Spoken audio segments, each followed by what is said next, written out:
สวัสดีครับเพื่อนๆพบกับผมนะครับช่างดูเดอะเวลบัดดี้นะครับก็เขาวก่อนนะครับผมได้ทำคลิปวิดีโอติดตั้งเสาอากาศขยายสัญญาณมือถือนะครับก็เสาอากาศที่ผมได้ใช้ไปในชุดก่อนเนี่ยมันเป็นเสายากินะครับเพราะฉะนั้นเสาข้างนอกเนี่ยมันต้องหันทิศทางให้ตรงกับสถานีส่งนะครับทีนี้มีเพื่อนๆหลายคนนะครับได้ลองเอาไปติดตั้งดูนะครับก็มันจะมีความลำบากก็คือเราต้องหันเสาเนี่ยให้ไปตรงกับทิศทางของสถานีส่งนะครับซึ่งจริงๆเนี่ยมันต้องการใช้สุ่มเอานะครับแล้วก็ใช้มือถือเนี่ยวัดระดับเอานะครับว่าความแรงเนี่ยมันได้ถึงหรือยังนะครับเพราะว่าเราไม่มี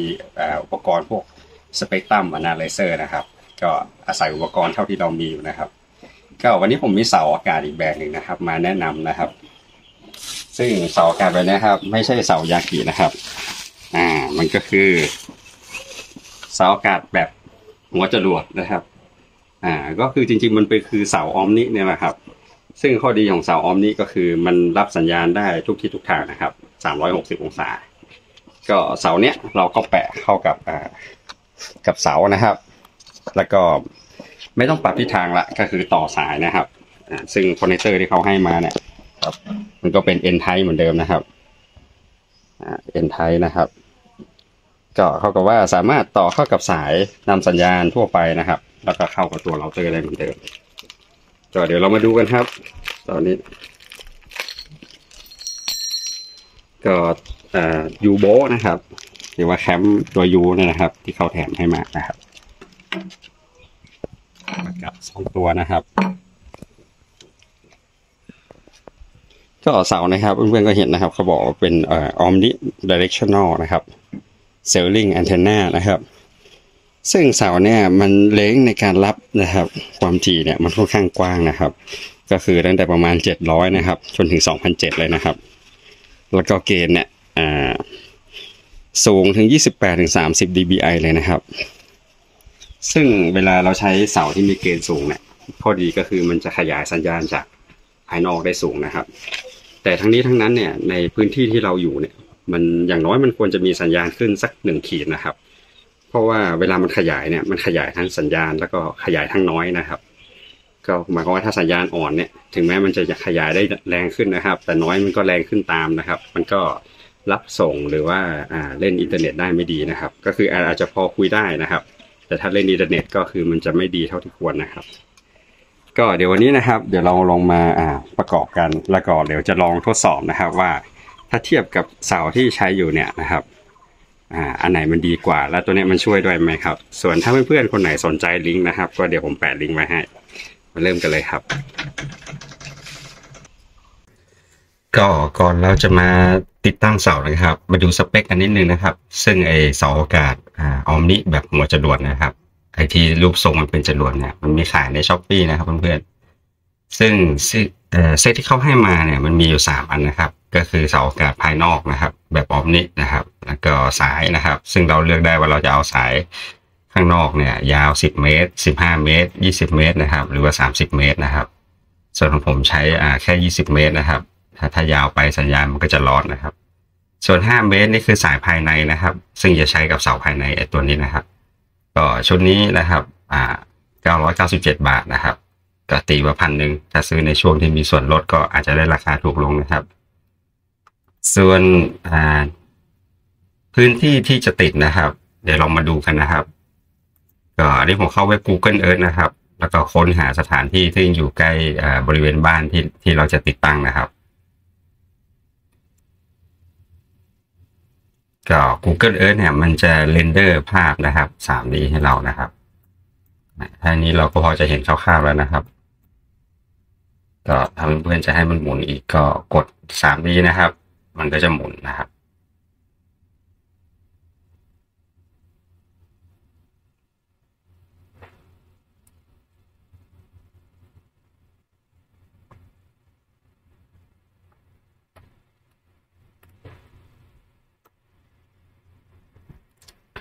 ก็ตรงที่ผมจะติดนี่นะครับเพื่อนๆก็มันจะอยู่บริเวณแถวๆนี้นะครับแต่ถ้าลองเห็นเนี่ยเพื่อนจะเห็นว่าตรงนี้นะครับมุมเนี้ยจะเห็นชัดสุดนะครับผมจะติดบริเวณแถวๆนี้นะครับเพื่อนๆแต่ตรงเสาส่งนะครับ ตัวเสาส่งเนี่ยมันอยู่ไกลออกมานะครับ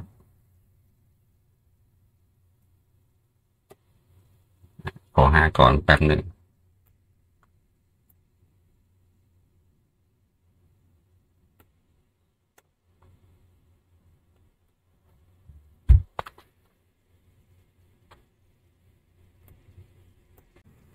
ตัวส่งเนี่ยนะครับมันส่งจากประมาณหมู่บ้านล่างๆเลยนะครับซึ่งถ้าเพื่อนๆดูตรงมุมด้านล่างเนี่ยครับมันจะบอกระดับความสูงอยู่นะครับบอกพิกัดและบอกระดับความสูงนะครับก็ตรงเสาด้านล่างเนี่ยมันสูงประมาณ900 เมตรนะครับ900 กว่าเมตรจากระดับน้ำทะเลนะครับแต่ตรงพื้นที่ที่ผมจะติดตั้งเนี่ยนะครับก็มันจะสูงประมาณ1,150นะครับประมาณนี้นะครับแล้วถ้าเพื่อนๆลองสังเกตดูนะครับก็คือบริเวณเนี้ยนะครับมันจะล้อมรอบด้วยเขาสูงนะครับ1,400 1,500 เมตรเนี่ยนะครับแนวเขาตัวเนี้ยนะครับมันเลยเป็นเหมือนว่าตัวนี้มันเป็นเหมือนแองกระทะนะครับเป็นพื้นที่อับสัญญาณนะครับตรงนี้1,500 1,600นะครับ1,400นะครับก็คือแนวเนี้ยนะครับที่โอบล้อมไว้เนี่ยนะครับมันเป็นตัวบล็อกสัญญาณนะครับทีนี้เนี่ยสัญญาณเนี่ยนะครับเสาอากาศอยู่ตรงนี้นะครับมาจนนี้นะครับอันนี้ก็บริเวณที่เราจะติดตั้งนะครับก็ประมาณนี้ก็เดี๋ยวผมจะใช้เว็บ AirLink นะครับซึ่งเว็บ AirLink เนี่ยมันจะเป็นเว็บที่ช่วยคำนวณนะครับติดตั้งเสาอากาศ Wi-Fi นะครับของ Ubiquiti นะครับก็อันนี้เป็นบริเวณที่ผมให้ดูนะครับก็สังเกตว่าเวลาเราลิงก์สัญญาณมานะครับตรงเนี้ยแดงๆเนี่ยเข้มก็คือรับสัญญาณได้ดีนะครับแต่ทั้งนี้ทั้งนั้นเนี่ยก็คือพอมาเจอเขานะครับสัญญาณมันก็จะหายไปแล้วนะครับแล้วก็มาได้รับได้ที่ย้อนอ่อนแถวๆนี้นะครับแถวสูงๆเนี่ยนะครับก็ถ้าคลิกตรงเส้นเนี่ยเพื่อนๆจะเห็นนะครับว่าไอ้ตรงที่เราส่งเนี่ยมันส่งมาจากประมาณความสูงประมาณ900 เมตรนะครับก็ขึ้นมาที่1,100 เมตรซึ่งมันจะมีเขาเนี่ยขวางอยู่ทั้งหมดนะครับ1 2ประมาณ3 ลูกนะครับถ้าเงี้ยมันก็เลยต้องใช้เสาอากาศนะครับจะยากนิดนึงนะครับเดี๋ยวเรามาดูว่ามันจะได้ไหมก็เดี๋ยวผมทิ้งลิงก์ไว้นะครับถ้าเพื่อนๆสนใจก็ลองไปเซิร์ชแล้วก็ลองไปจำลองซิมูเลตดูนะครับว่าพื้นที่ที่เราห่างจากเบสสเตชันนะครับไปหาบริเวณที่เราจะตั้งเสาเนี่ยนะครับมันจะเป็นยังไงนะครับมันมีอุปสรรคอะไรขวางอยู่หรือเปล่านะครับ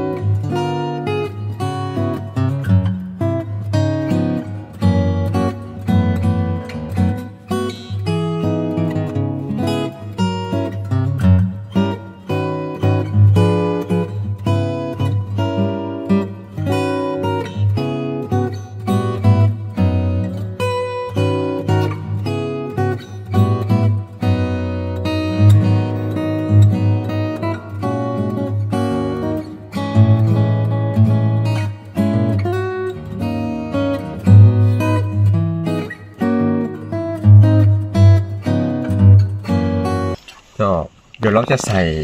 ตัวแคมล็อกแบบนี้นะครับแต่เพื่อนสังเกตนิดนึงตรงเทปสีฟ้านะครับที่เขาให้มานะครับ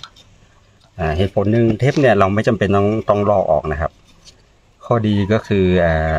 ตัวเนี้ยนะครับข้างนอกมันเป็นพลาสติกนะครับคือโดยทั่วไปเนี่ยมันจะไม่นำไฟฟ้านะครับแต่ไอแผ่นเพจตัวนี้นะครับ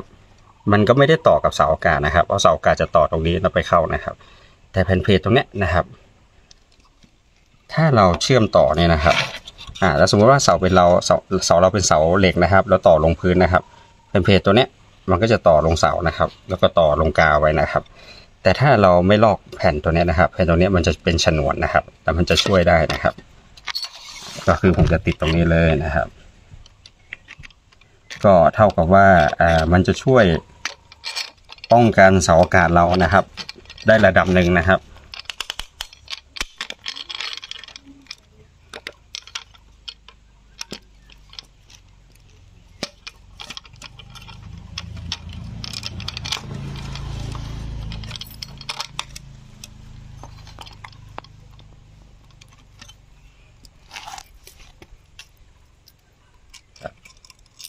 แล้วก็ใส่แหวนไว้นะครับแล้วก็ใส่แหวนสปริงนะครับแล้วก็ใส่ตัวนัดล็อกมันก็เหมือนกันครับผมแล้วก็ใส่แหวนสปริงไว้นะครับ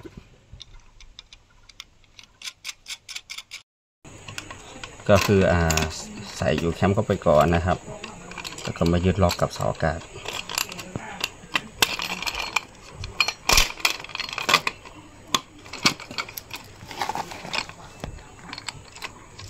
ก็ตรงนี้ผมจะให้มันโผล่ขึ้นมานิดนึงนะครับให้มันโผล่พ้นจากตัวไม้ไผ่ให้มันล็อกตรงตาของไม้ไผ่นะครับก็อันนี้ใส่แหวนแล้วก็ใส่แหวนสปริงแล้วก็ใส่ตัวนัดนะครับ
ก็คันแน่นพอประมาณนะครับ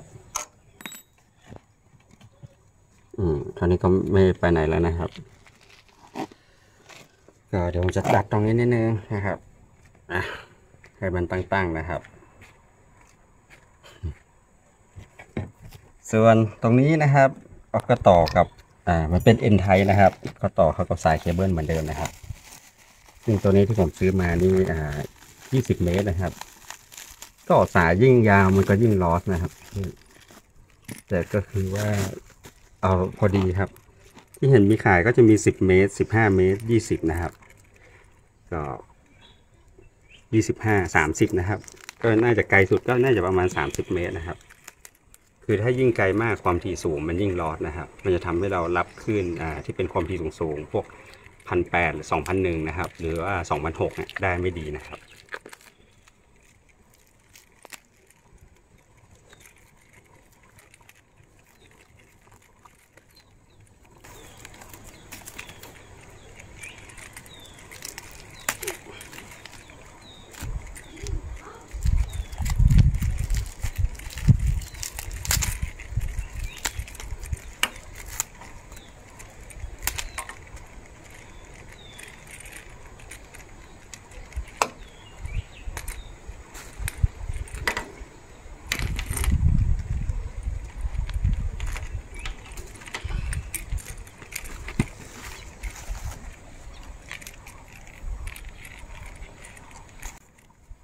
ก็ระวังอย่าให้ฝุ่นเข้านะครับหรือว่าให้มีน้ำหรือให้มีความชื้นนะครับ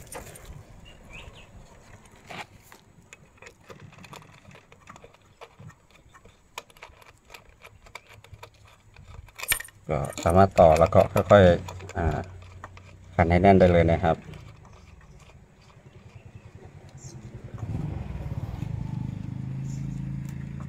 อีกอย่างหนึ่งก็ที่สำคัญนะครับเพื่อนๆก็คือตัวเทปกันน้ำนะครับเพราะว่าไอ้ตัวเนี้ยนะครับเวลาเราติดตั้งภายนอกเนี่ยฝนมันตกมันมีความชื้นเข้าไปนะครับมันจะทำให้คอนแทคนะครับคอนแทคที่มันเพจทองมาเนี่ยนะครับมันเกิดเหมือนเกิดออกซิเดชันนะครับแล้วก็นำสัญญาณได้ไม่ดีนะครับอันนี้ผมจะใช้เทปกันน้ำเลยนะครับเทปกันน้ำก็หาได้ตามร้านฮาร์ดแวร์ทั่วไปนะครับ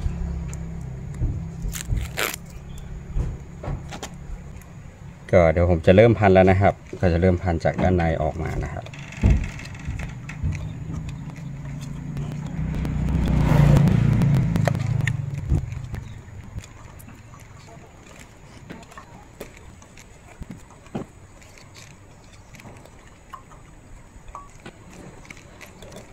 ก็ตรงนี้สำคัญนะเพื่อจะได้ยืนแต่ได้อย่างเสาอากาศ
เรียบร้อยแล้วนะครับเพื่อน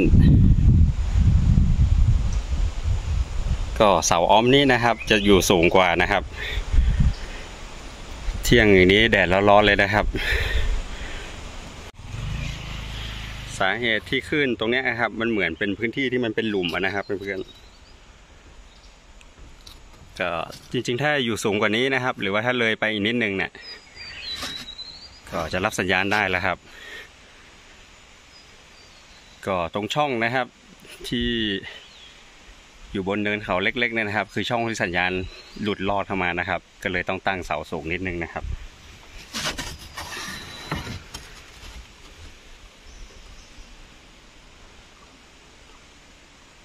เสาออมนี้นะครับจะอยู่สูงกว่าเสาเดิมที่ผมติดนิดนึงนะครับซึ่ง